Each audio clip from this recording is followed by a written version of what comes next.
Okay, here's a piece of red cedar I got from my son. Well, actually, he got it from somebody else that heard I was turning.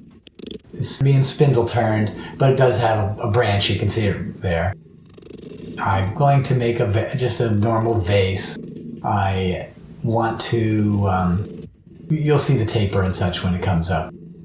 I wanted to turn it normal, and I thought this was aromatic cedar, but I never noticed any smell, but it's definitely red. You notice the bark there was all shreddy, it came off stringy, but I basically removed it all. I didn't leave it in the turning. I wanted to make a heartwood and sapwood vase here, so you'll see the pink come out at some point.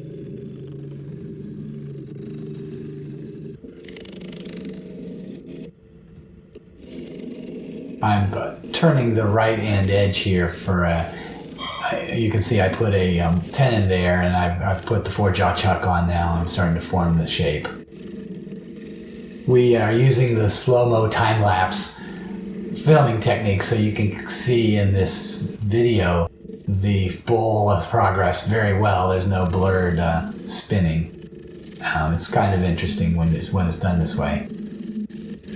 I'm using a carbide bit here. I don't remember why I chose to use the carbide bit, but it worked very well. The wood machines very easily. Now you can see the red is showing up. When I first got done, it was really pink. It fades a little bit to brown over time.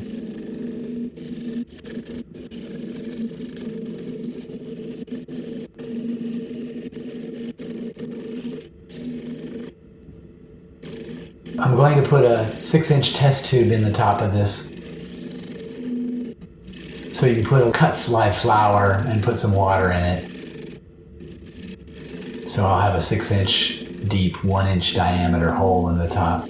So the thing won't be real thin at the top because it's dominated by the size of the test tube, not by the shape.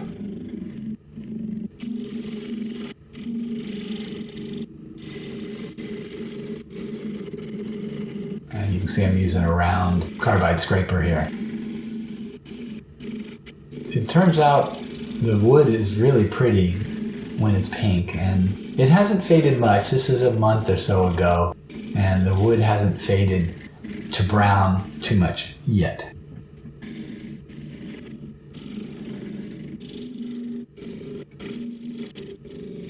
Here I'm drilling out for that test tube.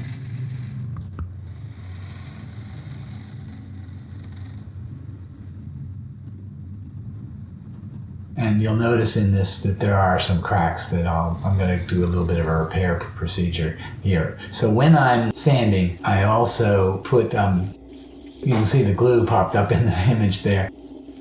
I put glue in the cracks, and then I'm sanding into the cracks.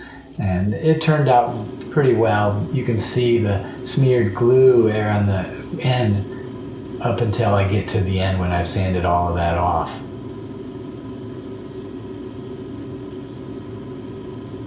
You can see I'm using sanding pads that are meant for a power tool, but I don't have that tool anymore, and I've got sanding discs around, so I figure I'd just use them up.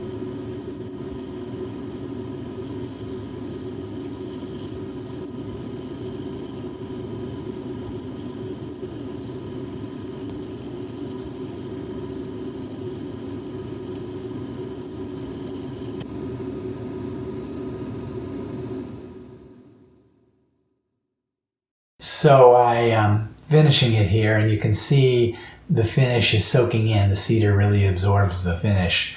The finish is polyurethane, 50% diluted. You can actually see it there, 50% diluted with mineral spirits.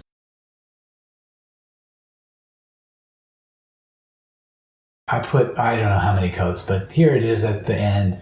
You can't see the test tube because it's recessed in there a little bit. So you can see the sapwood and the heartwood, and it's really a nice material to turn. Works out really well. I've seen other people have problem with cedar wearing their tools too fast, but I didn't notice that so much when I was doing it. But that might have been because I chose to use carbide tools. I don't remember exactly why I chose the carbide tools.